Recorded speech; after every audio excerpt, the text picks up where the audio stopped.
Vate Vasudevaya. Srimad Bhagavatam, Canto 1, Chapter 8. Prayers by Queen Kunti and Parikshit, saved. Text 1. Sutta Vacha Atate Samparetanam Svanam Uttakam Ichchatam Datum Sakrishna Gangayam Purakshritya Yuyusriyaha. Sutta Goswami said, Thereafter the Pandavas, desiring to deliver water to the dead relatives who had desired it, went to the Ganges with Draupadi. The ladies walked in front. Text 2. Te niniyotakam sarve vilapya cha prisham punaha apluta haripadapcha rajaputta sarijale. Having lamented over them and sufficiently offered Ganges water, they bathed in the Ganges, whose water is sanctified due to being mixed with the dust of the lotus feet of the Lord. Text 3. Tatra sinam kurupatim dattarashtram sahanujam gandharim putra shokartam vritham krishnam chamadavaha. There sat the king of the Kurus, Maharaj Yudhishthir, along with his younger brothers and Dhritarashtra, Gandhari, Kunti, and Draupadi, all overwhelmed with grief. Lord Krishna was also there. Text 4. Sant Payam asa munibir hata bandhun sucharpitan darshayanna pratikriyam. Citing the stringent laws of the Almighty and their reactions upon living beings, Lord Shri Krishna and the Munis began to pacify those who were shocked and affected. Text 5. Satayitra jata shatro swam rajyam kitaverhitam gatayitra sato rajna kacha sparsha shatayushaha. The clever Duryodhana and his party cunningly usurped the kingdom of Yudhishthir, who had no enemy. By the grace of the Lord, the recovery was executed, and the unscrupulous kings who joined with Duryodhana were killed by him. Others also died, their duration of life having decreased for their rough handling of the hair of Queen Draupadi. Text 6. Yachayitva shvamethestam tripiruttama kalpakahi tatyasha pavanam dikshu shata manyur ivantanot. Lord Sri Krishna caused 3 well-performed Ashvamedha yagnas, horse sacrifices, to be conducted by Maharaj Yudhishthir, and thus caused his virtuous fame to be glorified in all directions, like that of Indra, who had performed 100 such sacrifices. Text 7. Amantraya panduputramscha shaneyatava samyutaha dvaipayanatipir viprahi pujite pratipujitaha. Lord Sri Krishna then prepared for his departure. He invited the sons of Pandu, after having been worshipped by the Brahmanas, headed by Srila Vyasadeva. The Lord also reciprocated greetings. Text 8. Kantum kritamatir brahman dvarakam ratam ashtitaha upalepe pidat pantim uttarambaya vihvalam. As soon as he seated himself on the chariot to start for Dwarka, he saw Uttara hurrying toward him in fear. Text 9. Uttara pahi pahi mahayogin deva deva jagatpate nanyam tvat apayam pasye yatra mrityu parasparam. As soon as Uttara said, O Lord of Lords, Lord of the universe, you are the greatest of mystics. Please protect me, for there is no one else who can save me from the clutches of death in this world of duality. Text 10. Apitravati mam isha sharastaptasya so vibhu kamam tahotu mam natha mame garbo nipatyatara. O my Lord, you are all-powerful. A fiery iron arrow is coming towards me fast. My Lord, let it burn me personally, if you so desire, but please do not let it burn and abort my embryo. Please do me this favor, my Lord. Text 11. Sutta vacha upatarya vachastasya bhagavan bhaktavatsalah upandavam idam kartum dronerastram abhudyata. Sutta Goswami said, having patiently heard her words, Lord Sri Krishna, who is always very affectionate to his devotees, could at once understand that Ashvatthama, the son of Dronacharya, had thrown the Brahmastra to finish the last life in the Pandava family. Text 12. Tarhiyetva tamuni shrestha bandava panchasayakan atmano bimukhan diptan alakshastran yupatutaha. O foremost among the great thinkers, Munis, Sonaka, seeing the glaring Brahmastra proceeding towards them, the Pandavas took up their 5 respective weapons. Text 13. Vyasanam dikshyatattesham ananya vishayatmanam sudarshanena shvastrena swanam raksham yadat vipuhu.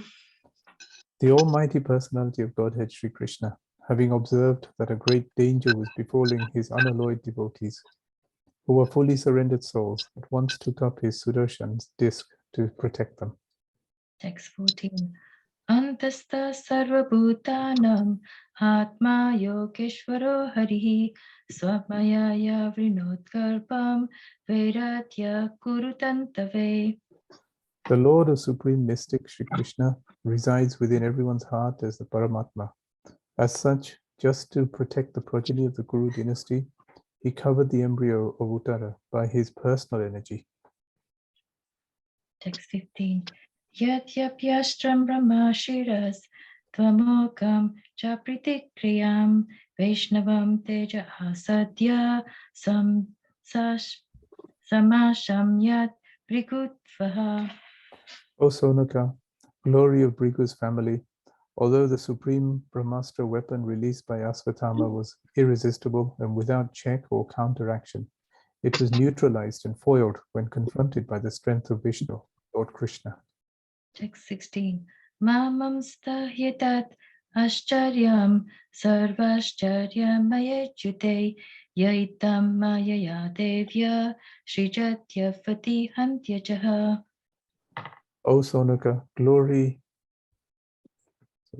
O Brahmanas, do not think this is to be especially wonderful in the activities of the mysterious and infallible personality of Godhead. By his own transcendental energy, he creates, maintains, and annihilates all material things, although he himself is unborn. Text 17. Brahmateju vimir mukter atmajay saha krishnaya prayana bimukam krishnam idamaha pritasati. Thus, saved from the radiation of the Brahmastra, Kunti, the chaste devotee of the Lord, and her 5 sons, and Draupadi addressed Lord Krishna as he started for home. Text 18. Kunti vacha namasye purusham tvatyam ishvaram prakrite param alakshyam sarva bhutanam antar bahir avishtitam. Srimati Kunti said, O Krishna, I offer my obeisances unto you because you are the original personality and are unaffected by the qualities of the material world. You are existing both within and without everything, yet you are invisible to all. Om Tat Sat. Please forgive my mistakes. Hare Krishna.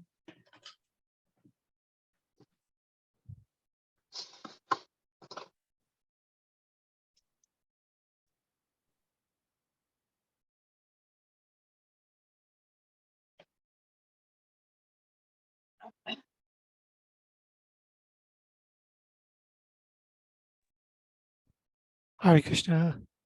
Thank you so much for the recitation. Sorry, I forgot your names. I know from English translation was done by Prabhu, and the Sanskrit was done by Jai Jaishri. Yeah, thank you, Jaishri. Thank you so much. So I'm just going to share my screen now.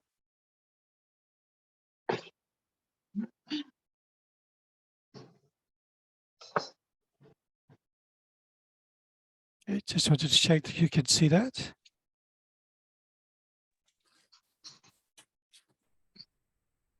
Yep, you can see it. Yes, Prabhu. Yeah, okay, great. Yes. So today's Srimad Bhagavatam, we're starting a new chapter, same canto, Canto 1, Creation, Chapter 8. And the title, can't remember what the title was.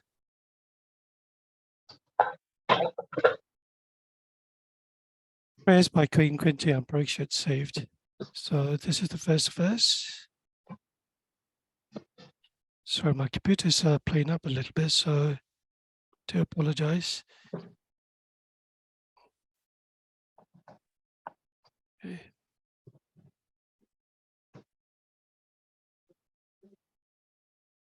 Okay. Om Namo Bhagavate.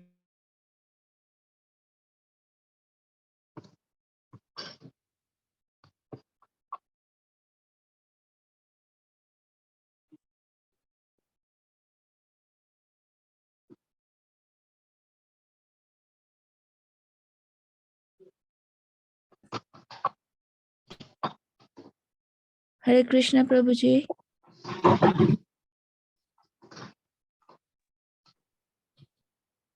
Tatum Shakshrishna Gangayam Urukshatriya Yajushraya. So, sorry.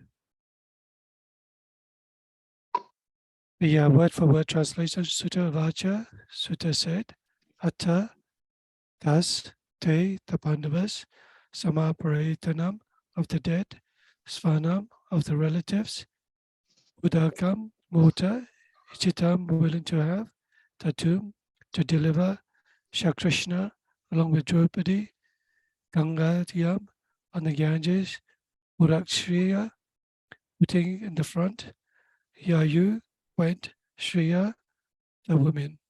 Translation Prabhupada by Srila Prabhupada. Sutta Goswami said, thereafter the Pandavas, desiring to deliver water to the dead relatives who had desired it, went to the Ganges with Draupadi. The ladies walked in front. Purport. To date, it is the custom in Hindu society to go to the Ganges or any other sacred river to take bath. When death occurs in the family, each of the family members pours out a pot full of Ganges water for the departed soul and walks in a procession with the ladies in the front. The Pandavas also followed the rules more than 5,000 years ago. Lord Krishna being a cousin of the Pandavas, so amongst the family members. So just recite my invocation prayers. Om Jnana Timrandasya Gyananjana Shalakaya Chakshurmanitam Yena Tasmai Shri Gurave Namah Shri Chaitanya Manobhishtam Stapitam Yena Bhutale Svayam Rupakadamayam Tadati Swapadantikam Mandeyam Shri Guru Shri Yuta Padakamalam Shri Guru Vaishnavamscha Shri Rupam Sagrajatam Sagana Raghunatam Vitam Tam Sajivam Sadvaitam Savadutam Parijana Saitam Shri Krishna Chaitanya Devam Shri Radha Krishna Pada Sagana Lalita Shri Vishakavatam Scha He Krishna Karuna Sindhu Dina Bandhu Jagapate Gopishwara Gopika Karta Radha Kanta Namostate Tapta Kanchana Gaurange Radhe Vrindavaneshwari Vrishabhanu Satadevi Pranamami Hare Priye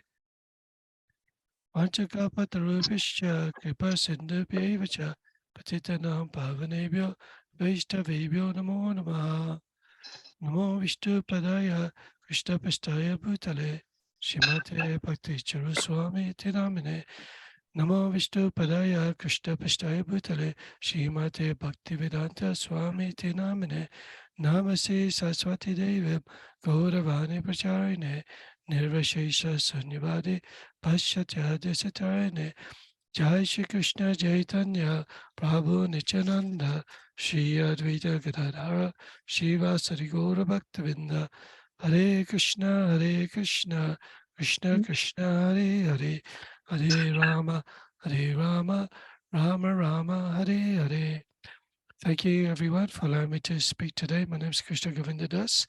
I kindly ask for the prayers for my spiritual master, Shalbhati Swami, from our Jagat Guru, Srila Prabhupada, and to all of you, so I can say something which is favorable on the wonderful discourse of Krishna. If I could just ask everybody to mute themselves, if they're not muted already, please. There's some background noise, unfortunately.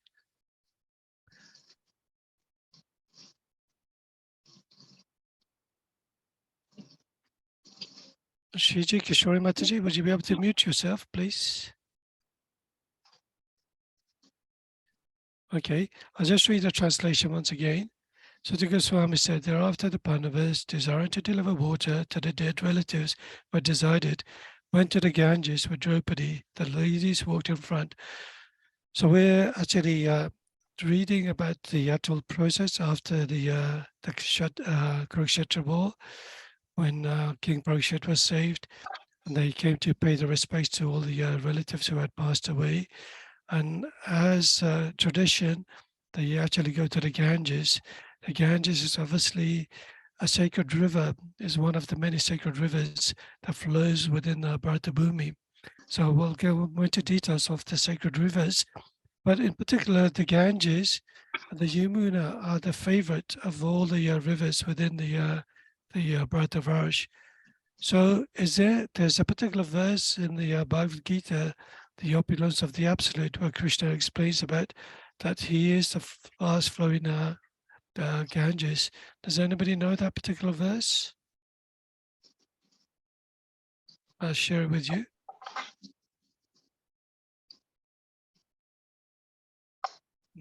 Just remind myself, 10:31 it was.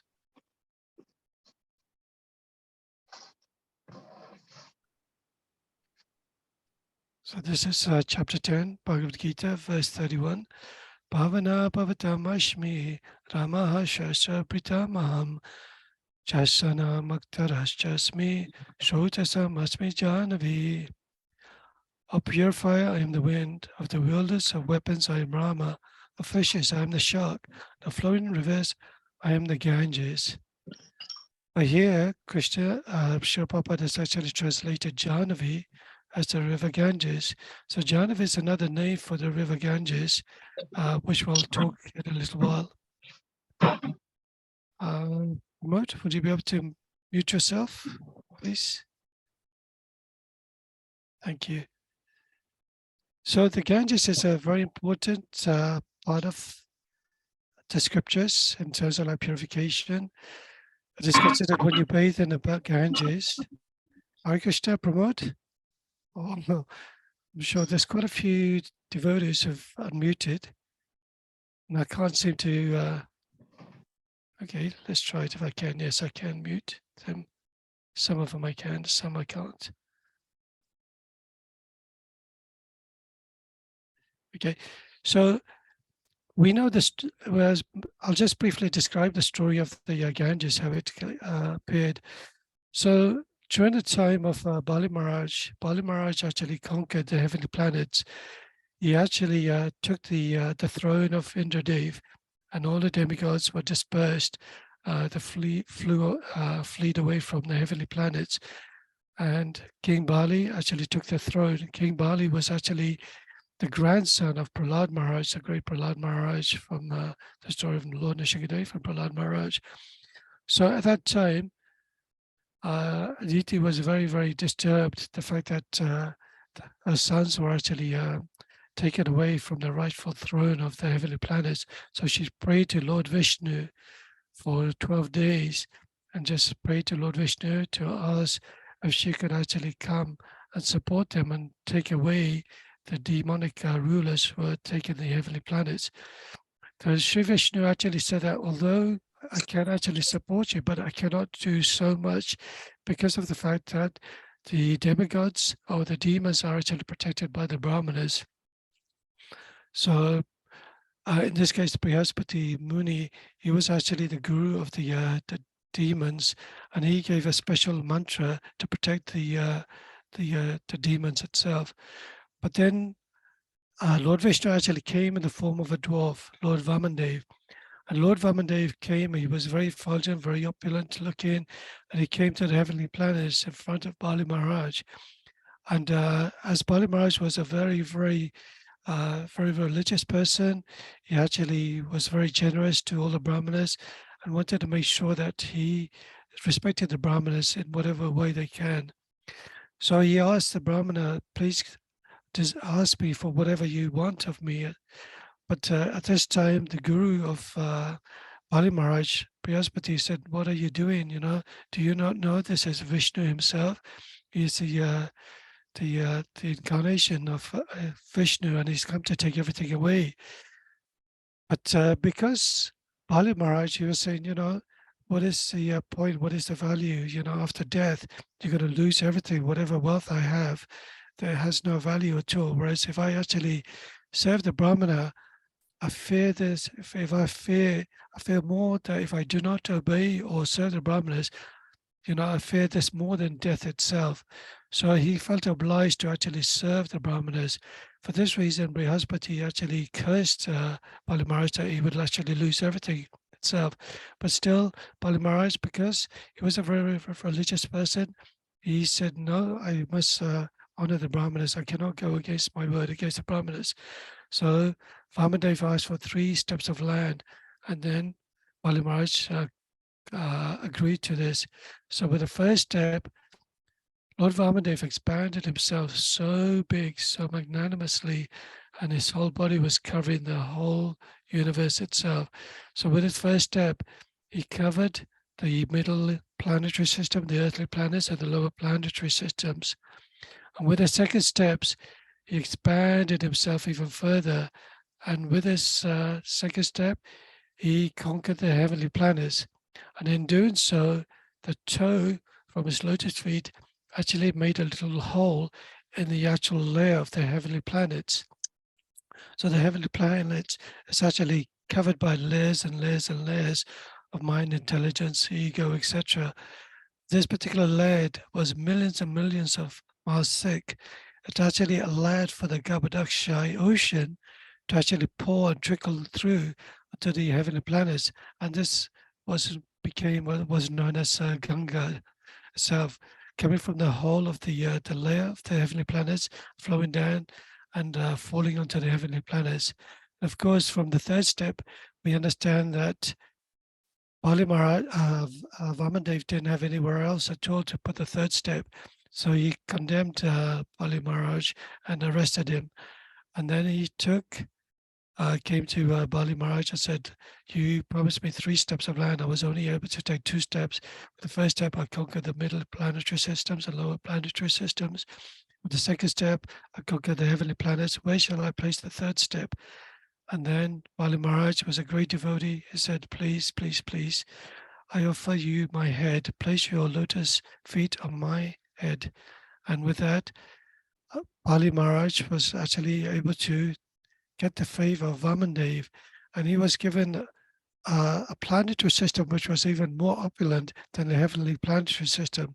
And Vamandev actually personally guarded this particular the planetary system, which was owned by Bali Maharaj itself. He could reside into this particular planetary system. It was considered to be even more opulent than what Lord Indradev had. The reason being because he completely surrendered himself to Lord Vishnu, and Lord Vishnu was very pleased with that. Even though he had all the opulence, he had actually taken the throne from the demigods, from Lord Indradev, but he was willing to sacrifice and give everything back to Lord Vishnu. And that shows a great sign of a devotee himself. So for many, many thousands and thousands of years, he was able to take this particular realm of the heavenly planetary system by the mercy of Vamandev. And at the same time, he was able to take the role of Lord Indradev in another Sankalpa Manu era itself.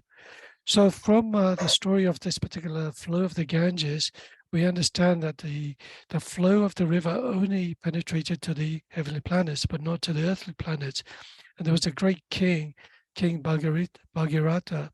He actually prayed to Ganga Devi, please, although you are bestowing your causeless mercy, flowing the celestial waters onto the heavenly planets, but nobody from the mature world is able to take that same celestial waters upon themselves as well and purify themselves. And Ganga Devi said that, I wish I can actually flow to the material planets. It would be, of course, beneficial, but unfortunately, the force of the water will be so severe, it will destroy and go right through the middle planetary system and go to the hellish planetary systems, which is the lower planetary system, which, she didn't want to go to the lower planetary system. So then Bhagirata, King Bhagirata decided that he prayed to Lord Shiva to get his support. And he prayed to Lord Shiva, and Lord Shiva, because he was a great Vaishnava and he was bestowing benedictions to everyone, he actually actually accepted the offer of King Bhagirath when King Bhagirath was saying, please, please, please, may the Ganges flow from the heavenly planets upon your head and then onto the earthly planetary system. When it actually falls on your head, at least it could be absorbed from the fierce, ferocious flow of the rivers. So Lord Shiva was very happy to oblige by this particular request from King Bhagirath. So when the flow of the river from the heavenly planets flowed onto the head of Lord Shiva from his matted hair, it subsequently flowed onto the material planets, flowing down from the Himalayas, but it divided into 4 sections, which I'll discuss later on. And on one part of the section, which flowed through the Himalayas, it flowed down. And then upon that particular place, there was a Muni, I think his name was Shambhu Muni, and he was meditating on, of course, Lord Vishnu. But then all of a sudden, because of the flow of the Ganges disturbed his meditation, he realized in one way he was upset, but at the same time, he recognized that this was actually the Ganges flowing to purify the earthly planets. But he was so enthusiastic that he started absorbing the Ganga Devi himself, and the Ganga wasn't flowing any further. So the King Bhagirath, when he was trying to follow the flow of the river, he realized it stopped. And then he went to King Shambhu Devi, Sage Shambhu, and he asked, oh, please, please, my lord, great sage, please allow the river Ganga to flow. And then the sage said, why should I let it flow, And he explained that 60,000 of his ancestors had perished in a battle, or they were cursed by Lord Kapila Dev, because they were trying to disturb the meditation of Lord Kapila Dev, blaspheme him or actually ridicule him.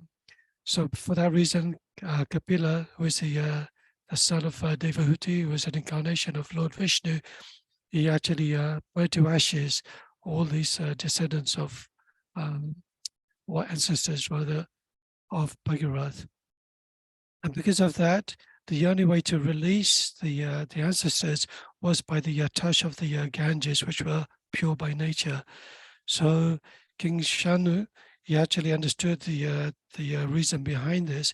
So he decided to cut a portion of his thigh where the water was absorbed inside him and then flew out from his thigh.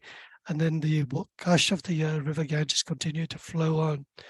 And then once the flow of the Ganges came to the ashes of the 60,000 descendants of King Bhagirath, by the mystical touch and the purification of the Ganges, they became liberated souls. So this shows you the importance of the river Ganges. You can see that everywhere within India, people come to the holy places where the river Ganges flows.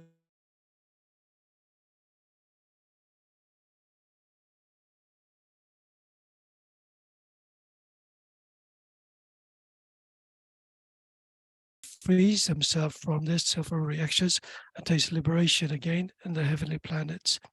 So from this particular verse, we can see the importance of the family going to the Ganges to take the water of the Ganges to their relatives to liberate them from the battlefield of Kurukshetra. And even Krishna, he also followed all the procession of all the ladies taking the Ganga water. And what do? They actually bathe in the water themselves. They take a handful of water and because the Ganga is pure by nature, they offer the Ganga back to the river itself.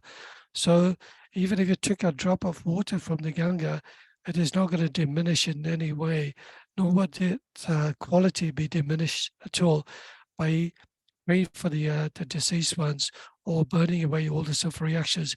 The reason being, because Ganga Devi said, how will I be able to stay pure when I actually flow into the material world?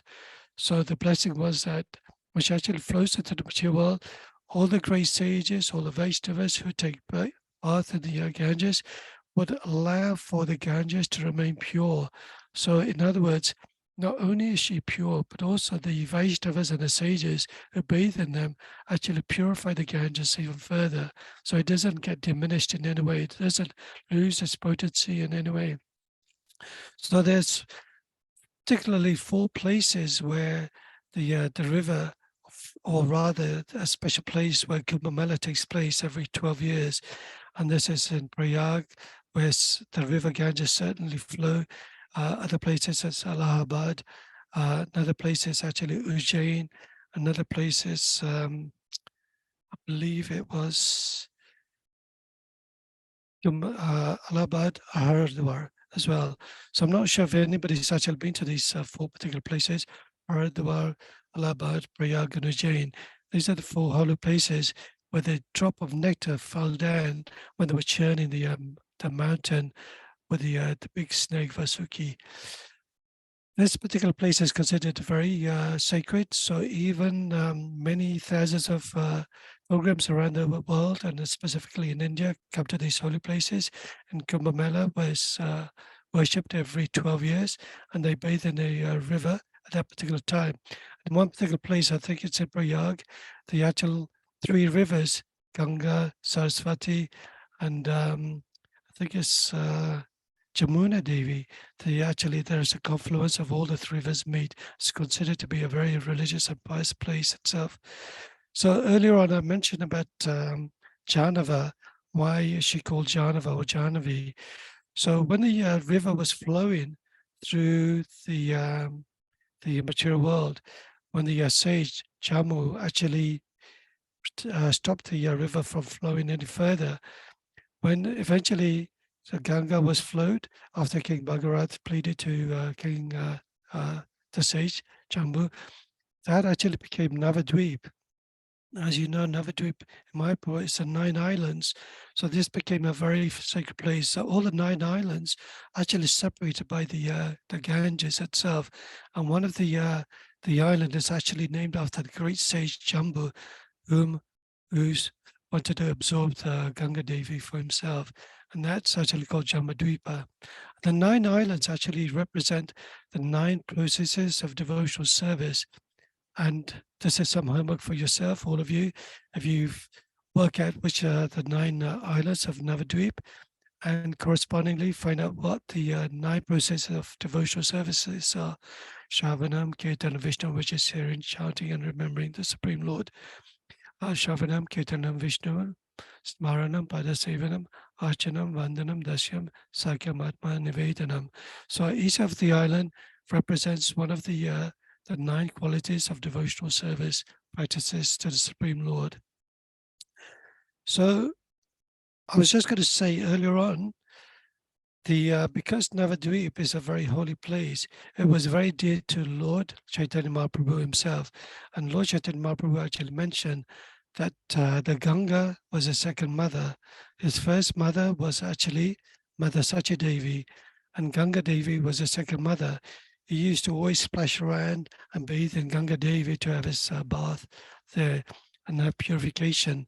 Of course, there was a time when many of the early days of ISKCON, Srila Prabhupada disciples came to Vrindavan and started bathing in Radhakund, the holy waters, and splashing around, having frivolous activities, fun, and diving into Radhakund.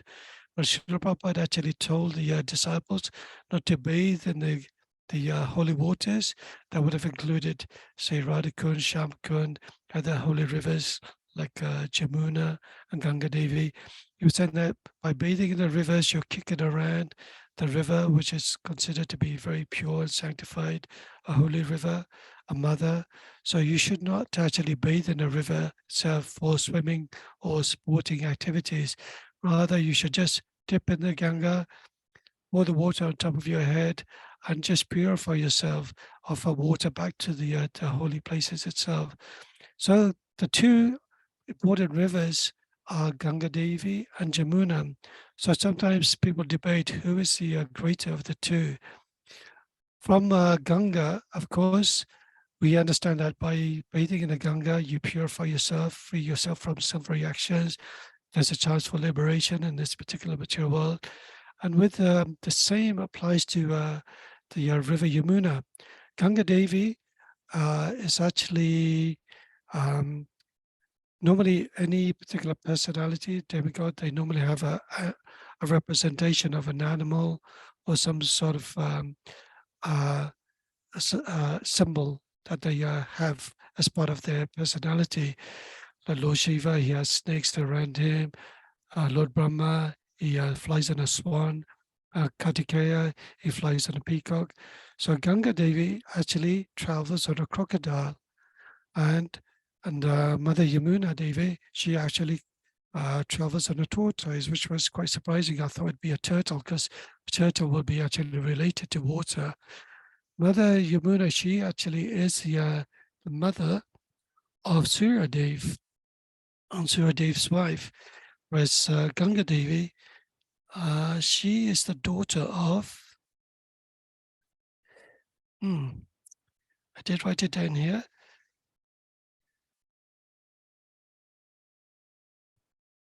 She is the daughter of Himavat. Himavat is actually one of the transcendental personalities overlooking the Himalayas. Himalayas is where the water Gangas flow. So Ganga Devi, she is the daughter of Himavat, and Himavat's mother is actually a sister to Parvati, who is the wife of Lord Shiva. So on the other side, Yamuna Devi, the mother and father is actually Suradev and his wife. Now, Yamuna Devi is actually considered to be a consort, a Sakhi Devi, a consort of Lord Krishna. I personally haven't read the story of Yamuna marrying Krishna, but I read somewhere that Krishna is actually, Yamuna Devi is actually a consort of Krishna. She's also considered to be a Sakhi, one of the Sakhis of one of the Gopa Sakhis as well. So it's quite interesting. So some of the different factors within Ganga and Jamuna Devi. I don't know if some of you may have been to Ekachakra as well. Ekachakra is a holy place where Lord Nityananda was born. It's a very holy place. It's about 3-4 hour journey by car from Mayapur, from Navadvip. And when you go and travel to Ekachakra, you actually see a river there. It's not as big and dynamic as the river you see in Mayapur, but it's slightly smaller. And that particular river is actually considered to be Ganga Devi. So it actually flows through Ekachakra all the way further south into Navadvip Chandra itself. I was going to have permission to read something from one of the books. This is a book called Shri Pancha Parikram. This is by Lord Varaha, and the 5 Pancha Parikram is referred to Sri Vrindavan Dham, Ekachakra Dham, Sri Navadvip Dham, and Jagannath Puri Dham, and also Kurukshetra. These are considered the 5 Pancha Parikrams. And in one of his topic, he mentions about Ganga Devi itself. So just quickly find the page.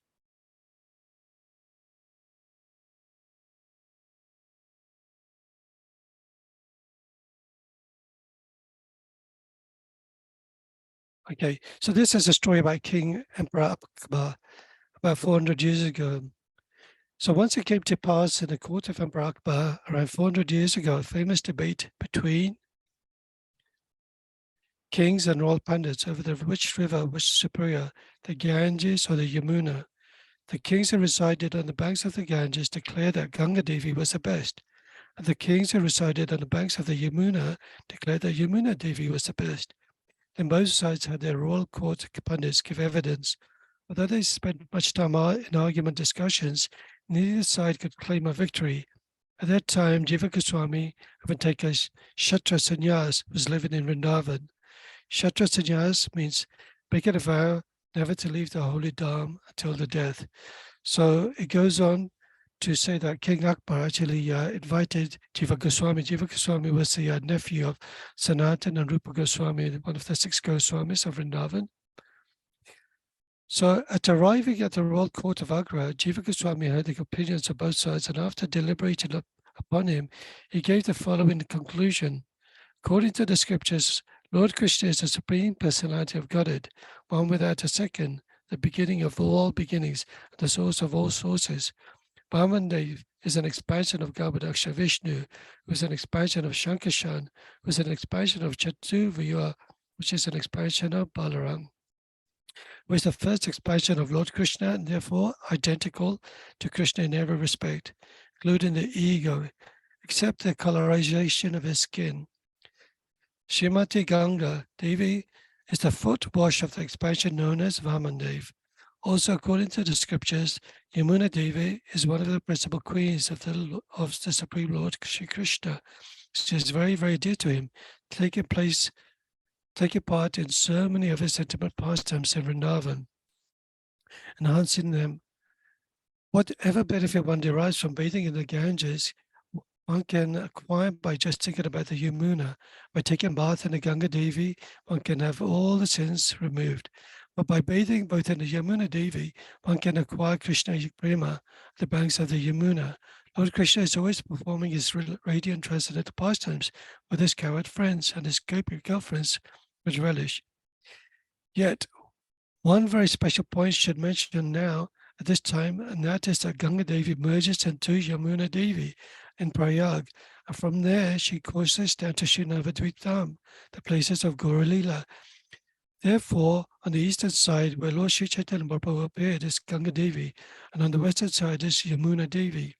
Thus, Mahaprabhu blissfully performs his various transcendental pastimes in these 2 flows of Ganges and Yamuna. Thus, having attained this great fortune, Srimati Ganga Devi has also become equal to Srimati Yamuna Devi. Just like Yamuna Devi is also the bestower of Krishna Prema, likewise Ganga Devi is the bestower of Gaura Prema. So the conclusion is none is better than the other, for Krishna Prema and Gaura Prema are the same, non-different, absolute truth, except for the fact that they are in the different locations.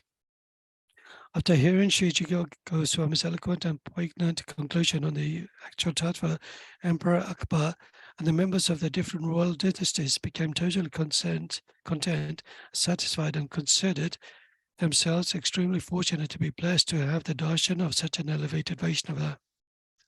So Sri Jiva Goswami concluded his verdict by revealing that Gaura Prema is easier to attain because offences committed in Srinavadvip Dham are not considered serious offences committed as serious offences committed in Sri Vrindavan Dham, regarded very seriously as demerits.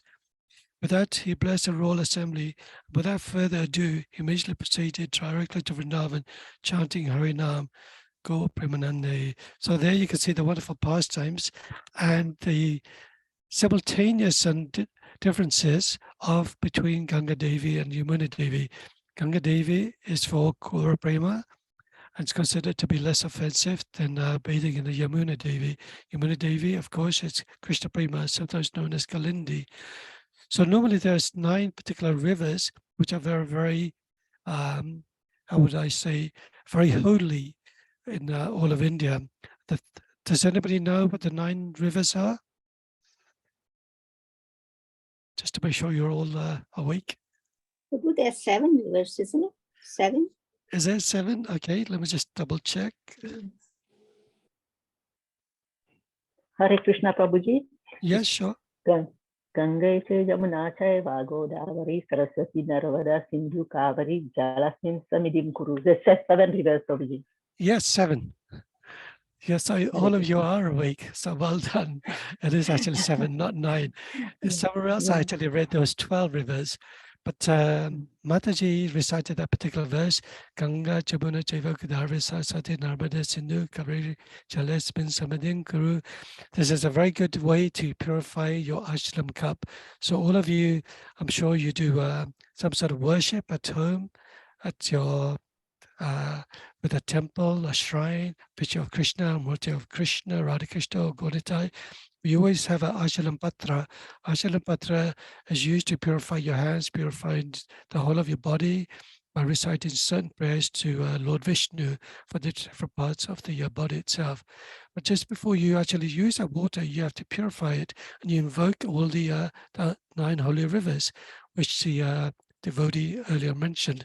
So they are actually Ganga, Jamuna, Godavari, Saraswati, Narmada, Sindhu, Kaveri. So these are the 9 holy rivers, and you do a Mula Mantra, basically placing your middle finger, touching the tip of the water by reciting the waters, and also the Mula Mantra, you put your left hand on top of your right hand, if you can just see, like, and you've got 2 thumbs sticking on either side, that represents Matsya, and you say the word klim 8 times. Klim, klim, klim, klim, klim, klim, klim, klim, klim, klim, klim. And that actually purifies the actual, the little butter of water, the Ashanam cup. And in doing so, you can purify anything else, your incense, all the paraphernalia that you offer to the Supreme Lord. You use that to purify the actual sitting area where the Lord is going to take his offering that you've cooked for him, and also for purifying the actual offering that you're going to offer to Krishna as well. So it's very nice verse to meditate and also get into the practice of purifying your Ashanam cup every day for the Supreme Lord. So many in 1996, if you are part of the Hare Krishna movement at that time, I'm sure most of you were. At that time, 1996 was a very important year that we're actually going to be celebrating Srila Prabhupada's centennial year. That was 100 years of Srila Prabhupada's anniversary. He was born in 1896. So somebody came up with this wonderful idea, why do we not do this Maha Abhishek for Srila Prabhupada? And then, of course, you have the holy rivers. Normally with this, so many hundreds of wonderful places, the devotees within the ISKCON society decided to collect 1,008 different locations of holy rivers or ponds within the holy Dham of India itself. So these 1,008 holy places, they accumulated all the water together, and this particular offering to Srila Prabhupada on his Maha Abhishek for the 1996 centennial year. It's actually a wonderful book called Sahasra Tirtha Jal that was written, and on there it actually explains all the 1,008 locations. So with your permission again, if I could just read something from here for you. I know I'm reading a lot. The reason being is such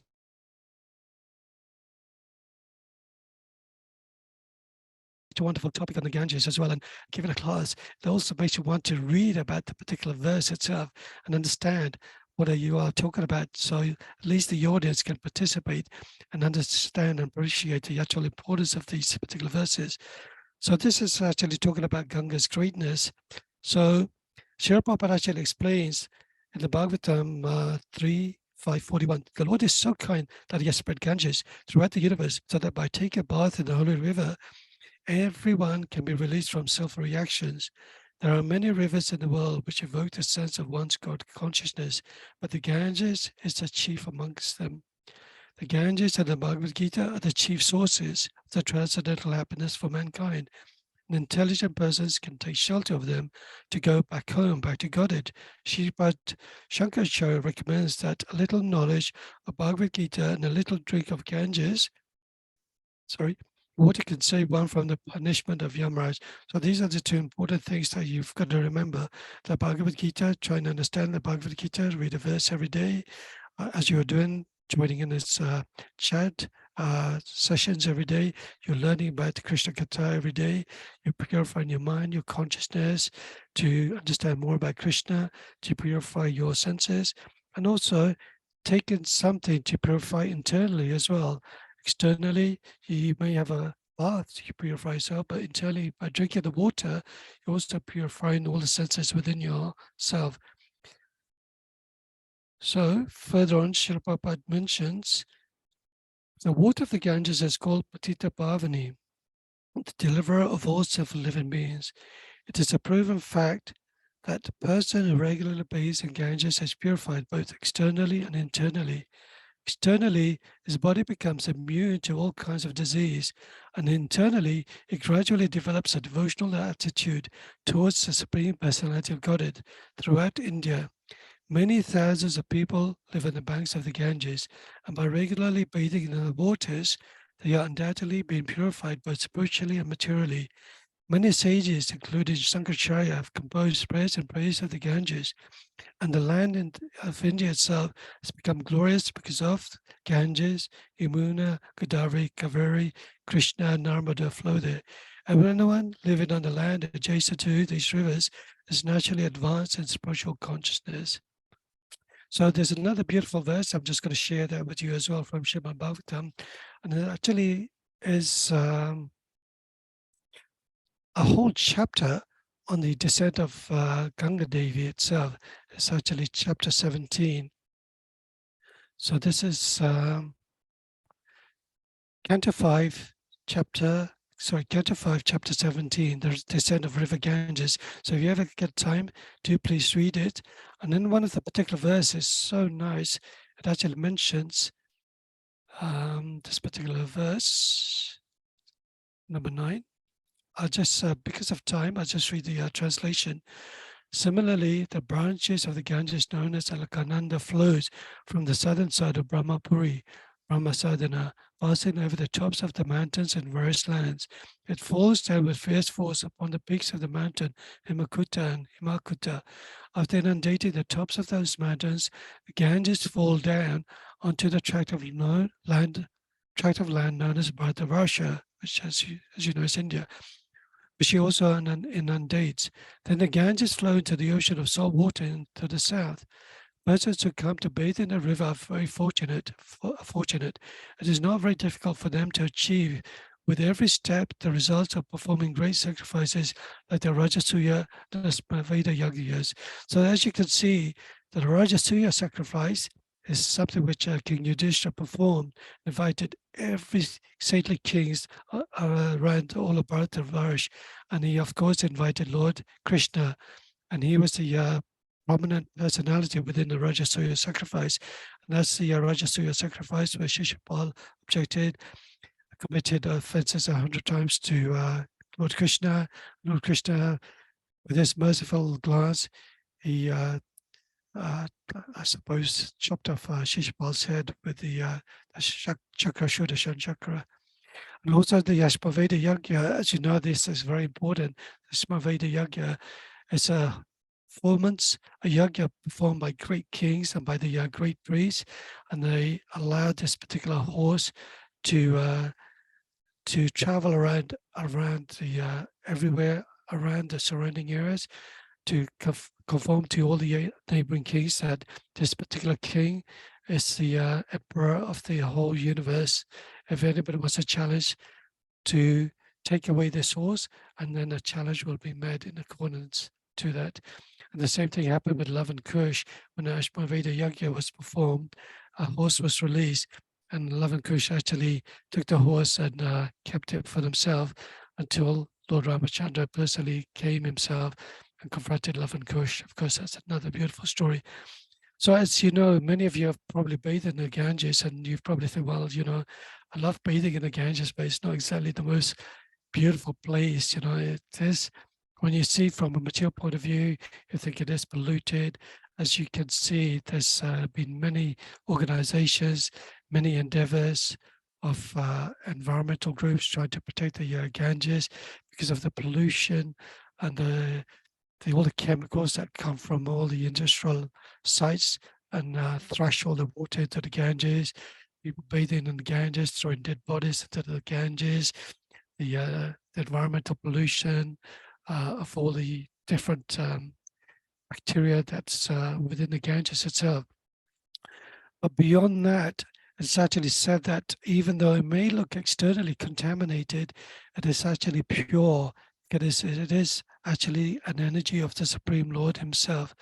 It is within the lotus feet of the Supreme Lord, Vamandev, and comes from the lotus feet of Lord Vishnu, comes on top of the head of Lord Shiva, and flows down to the holy places of the Himalayas, flows through the different places of Navadvip Chandra, and of course through other places, as I mentioned earlier on, Prayag, and other holy places. Haridwar, of course, if you've been to Haridwar, it's a very beautiful place where the river Ganges flows so beautifully through Rishikesh and Gangotri itself. So although externally it may look very polluted, it may have a lot of froth in there, but just like there's a particular verse in, I think it's Rupa Goswami, he mentions that just like a devotee, he may actually see externally some sort of disease or some sort of some ailments on his body itself, some pus coming out of his skin or some sort of leprosy. But if he is pure by nature because of his qualities, by his complete surrender of the Supreme Lord, he's considered to be a saintly person. So similarly to Ganges, they compare that to the Ganges, that although you may see froth on the surface of the Ganges, by purity, the Ganges is pure by nature itself. And just the last thing I just wanted to read, if I am able to find it, it's actually, they've actually done chemical experimentation on the Ganges itself. They've actually found that even though it's polluted, it's actually very pure because there's some sort of form of virus bacteria that destroys all the bad qualities. So this is a book called The Hidden Glory of India. I'll just finish off quickly. Getting high in the snowy Himalayas, the sacred waters of the Ganges flow eastward throughout the Vindhya range. The river points with the Yamuna of Allahabad and continues eastwards for thousands of miles until it reaches the Bay of Bengal. Saints and sages have for millennia bathed in the Ganges, for the river is renowned for its purity. This is so despite the fact that people wash, litter, and defecate directly in the river, although presently the Ganges is exposed to chemical waste and a variety of pollutants, experts insist that its water are pure. For example, Dr. John Howard, Northrop, co-winner of the Nobel Prize for Chemistry in 1946, has said, "We know the Ganges is highly contaminated, yet Indians drink out of it, swim in it, and are apparently not affected. Perhaps bacteria, I'm not sure how to pronounce this word, bacteriophages, is bacteria destroying virus normally present in sewage renders the river sterile." So you can actually see that even though it may look polluted, there is some sort of form of virus bacteria that actually destroys all the other bad bacteria around it and causing the purity of the Ganges itself. So hopefully I've covered everything within the Ganges. I know the whole topic was on the Ganges itself, just explaining the whole purpose behind everybody coming to bathe or taking water from the Ganges, because it's actually shown the purification of the Ganges itself.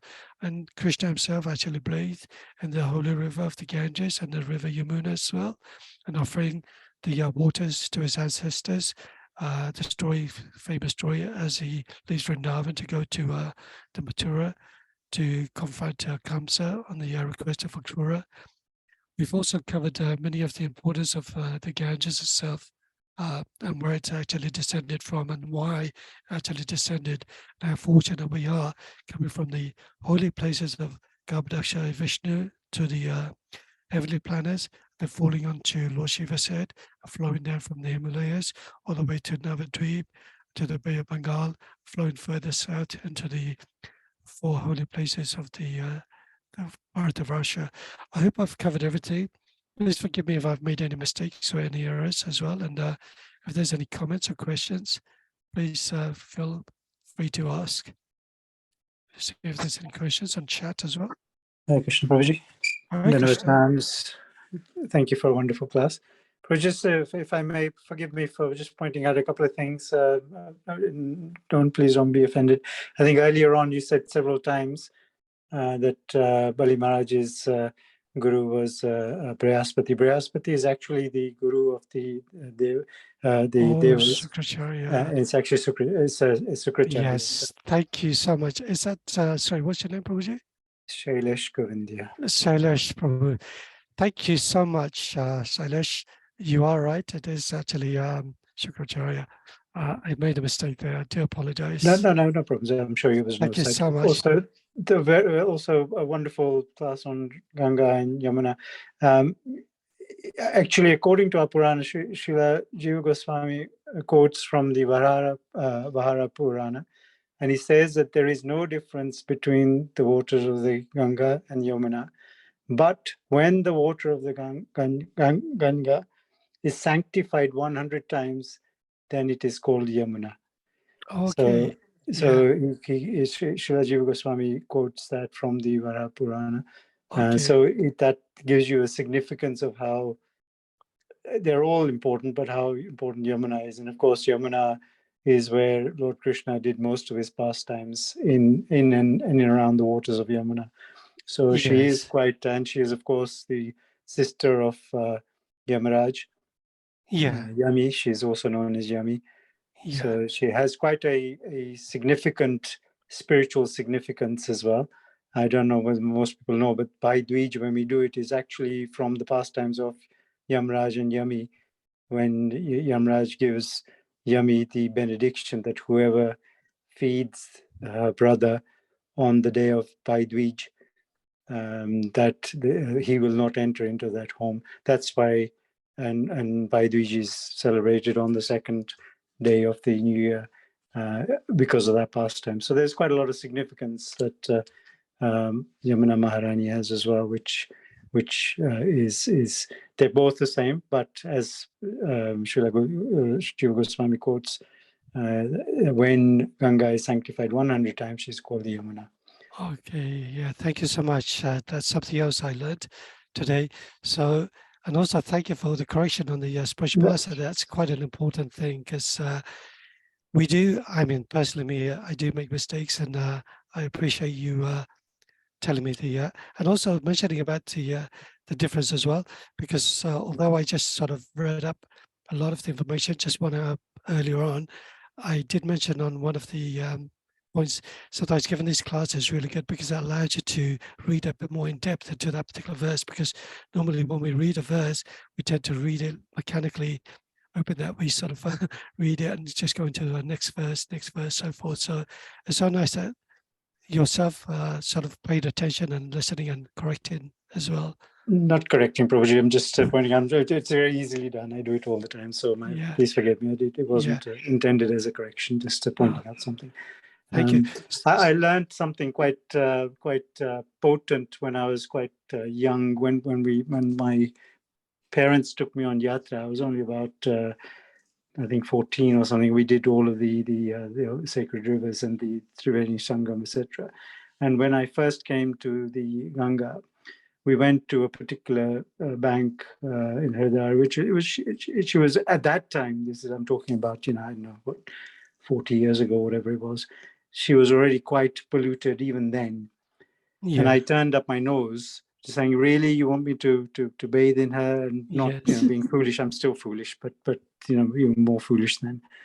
And they said, that you shouldn't see her from the, as you rightly say, from a material perspective. It is, her potency is not in the chemical composition of the water. Her potency is enlivened by the energy of Krishna, which is only potent to that person that has faith in her. Yeah. So if you have faith in her, then she reciprocates, the same as Krishna reciprocates. The deity will only reciprocate if you have the faith in the deity. Otherwise, it'll just stand there as stone. Although, is of course Krishna there. Krishna is only willing to be standing present in the deity if you have faith in him being there. He's not there otherwise. Yeah, so likewise with these sacred rivers, when you go to bathe in them, yes, they may be materially contaminated, but we can't see that because it is our faith in our ability to purify us that purifies us. And I learned that at an early age, and it was such a potent lesson I learned, and I think it's a nice way of remembering that when we go to these places, how to meditate on her. So thank you for a wonderful class, Prabhuji. No, thank you so please much. forgive me again. No, that's no need to. Please forgive me for the mistakes. But actually, that's a very good point. What you mentioned earlier on. Sometimes when we actually go to the holy places, like myself, when I went to Mayapur the first time in 1988, we had to go through. I don't know if you've been to Mayapur. You've got the main road. I think it's called Bhaktisiddhanta Road, and opposite that there was a whole sort of flat land just before you go to the Ganges. The river Ganges keep moving, but there was like a mind bomb, if you can understand what I mean, when you had to walk across. And we said, oh gosh, I don't want to go across here, you know, there's all this stops of stool from everybody, from the villagers and everybody. And it was just horrific. It was like stepping on a minefield. So eventually we got to a nice place, but yes, that consciousness was there.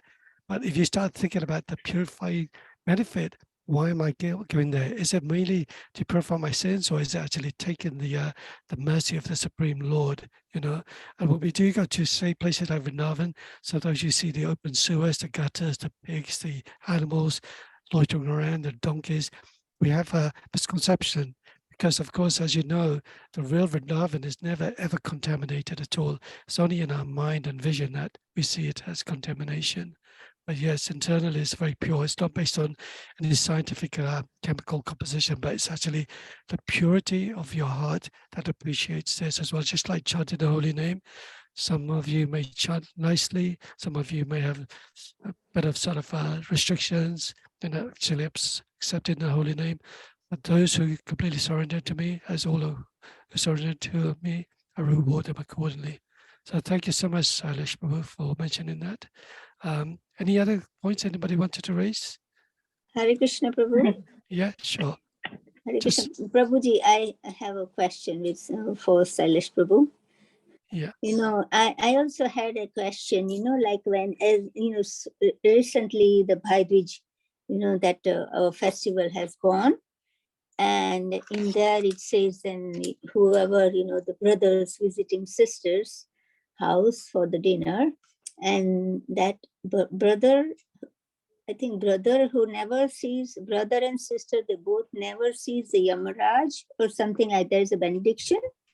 So just wanted some clarification about it. That it means that whoever, you know, the brother and sister, they are celebrating this festival, they never sees the doors of Yamaraj. Is that right? Sailesh Prabhu, did you want to answer that? Because Yes, that's a question for Okay, Sailesh. Shanti. So the from my understanding, the way the story goes is that Yami had invited Yamaraj that day, and Yamaraj gave the benediction to her that whichever sister feeds her brother on Bhai Dooj, will not see me enter into her home. So it's a benediction to the sister, which is why the sister calls the brother to come and have dinner at her house, because she feeds him nicely to please Yamraj by not entering in her home. So the benediction is the protection of the sister, which is why she calls the brother over on Bhai Dooj. That's why traditionally sisters call their brothers to come and eat at their house on that day. Yes, it means the sister will not see the Sister will not see Yamraj, yeah. if she pleases the brother on that day by calling. That's the way it is. And the reciprocation is, of course, Bali Maharaj's Raksha Bandhan comes from Bali Maharaj's pastime. So that's the reciprocation on the other side.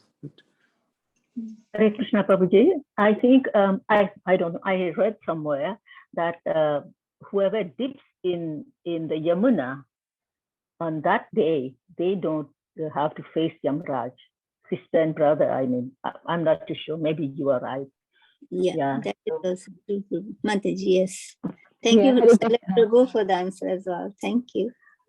Hare Krishna. Actually, yes, I have heard the same thing, that if sister and brother, they hold hands together and dip in Yamuna on the day of Bhai Dooj, then they never see Yamaraj. This is what I have heard as well. Thank you, Hare Krishna. Thank you. That's something else I sort of learned today as well. So, no, thank you. Salesh, Prabhu, you should be giving class as well. Well, just put your name forward. Yes. Prabhuji, sorry, I wrote on the chat also about Brihaspati and Shukracharya. I'm sorry, I just wrote it in the chat as you No, mentioned. thank you. You see, what it is, there's quite a few spiritual masters, and I had to briefly read it quickly before I started, but I do know there is two particular spiritual masters, one for the demigods, one for the Rakshasas. Okay, Prabhuji. Also, we know about Ganga Devi when Advaita Acharya, he took tulsi leaves and he went in the Ganga to pray for Chaitanya Mahaprabhu to come. Yeah. So Ganga Devi also has the importance, you know. Yes. It's just kind of equal to Yamuna Devi. Yeah, there was a beautiful Leela as well. I'm not sure if I mentioned it or read it, but actually what it was, Ganga Devi was so happy to see Lord Gauranga that whenever he used to come, she would actually overflow from the riverbank itself. People used to wonder, why is she overflowing? There's no sort of floods or no heavy rain falling, but she would just automatically flood. And what she would do, she would actually allow her water to touch the lotus feet of Gauranga Mahaprabhu. And in doing so, she was able to bathe his lotus feet, and she used to just look forward to the Lord Gauranga coming to bathe in the Ganges. And of course, Lord Gauranga knew her intentions, so because of that reason, he called Ganga Devi as his second mother, and she used to enjoy bathing in the Ganges. Yes, so many wonderful stories there, and thank you so much for your time and participation as well. Please forgive me for any offenses. Pancha Kapa Taripasha Kapasindipyavicha Titana Bhavanebhyo Vaishnavebhyo Namo Namaha. Hare Krishna, everyone. Hare Krishna. Thank you, Hare Prabhu. Krishna. Thank you so much, Prabhu, for the wonderful Hare class. Krishna. Krishna Prabhu. Thank you.